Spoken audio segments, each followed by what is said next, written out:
Hey y'all, this is Amanda with She's a Mad Gardener, and I am out front this morning and it's bright. And it's gonna be 78 degrees today here in Wylie, Texas. Sounds about right. And so I'm actually gonna do some work on these two planters back here. That planter and that planter. I planted them up for the winter, and they did not do well with the freeze, the big freeze that we had. So I'm going to be pulling out those Dwarf Alberta Spruces, and I'm going to be putting them here and here so that they kind of frame the doorway a little bit. I think that'll look really good. This one, I just have a pot to move out of the way that's got daffodils in it. Over here, I am gonna pull out this Chinese fringe plant. It's never been very happy here. It's not attractive. And so I'm just gonna let it go. So I'm gonna be working on that today. And then after I get those planted, I'm going to be working a little bit on my hydrangeas. I have Limelight hydrangeas, and I'm gonna be trimming them back a little bit, so I'll show you guys how to do that. It's actually pretty easy. It can sound very intimidating that you would cut back your hydrangea, but it helps so much. So I'll show you guys how to do that as well. If you have not subscribed, make sure you hit that subscribe button, and if you have not hit that notification bell, make sure you hit that little bell icon so that you know when my latest videos are uploaded.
these are my Limelight hydrangeas. I have them planted under one of my windows. This faces north, so they get a lot of shade, which is great, but they also get some good sun during the day.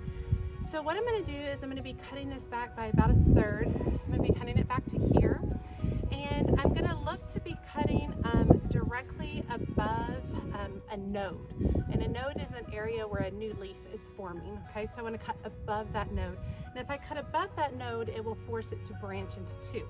I'm also going to remove any of these kind of spindly little sickly branches because we don't need to encourage that growth.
Okay, let's take a look at these hydrangeas. So I've done some cuts, and you can see everywhere I've done a cut, oh, there you go. I've done my cut directly above.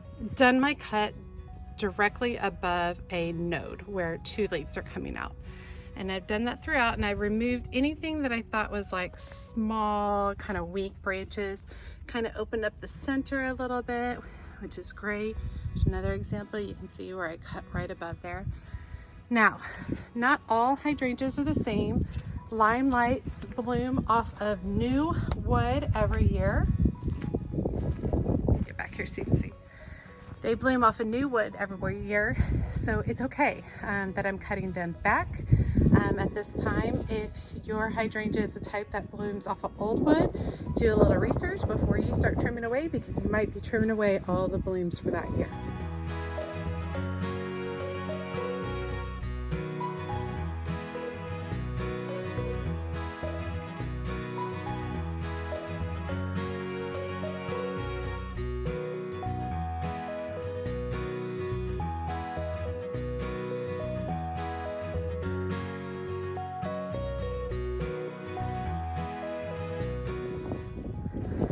Okay, so the 2 winter pots that were right there are gone for now. I don't know what my plan is there, but we'll figure it out. And I have moved the 2 Alberta spruces. They're dwarf Alberta spruces.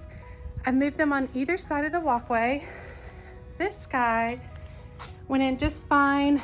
He doesn't look like he has much around him, but he actually is surrounded by about 50 liatris bulbs. And then this guy over here, I used to have a climbing rose here, but because it didn't really get enough sun, it constantly had powdery mildew, so it was something we were constantly battling. So I do like the Alberta spruce here.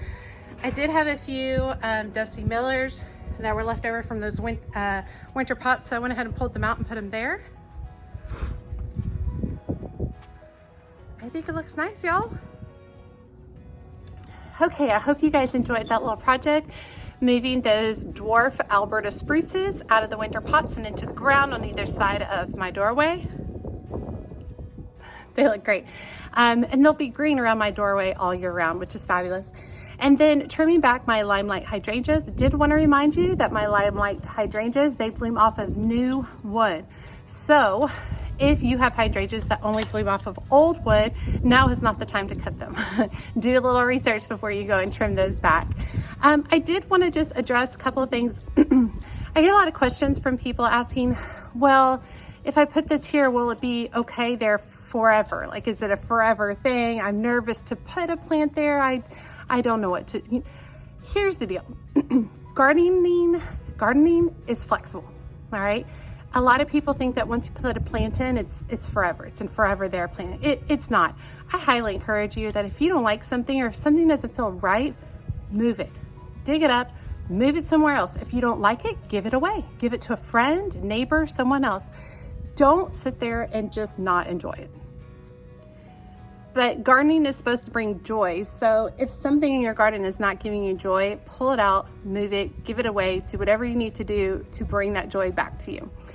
All right, you guys, if you haven't hit that subscribe button, make sure you do so. And as always, she's a mad gardener or a decorator or anything else that she wants to be. Thanks, y'all.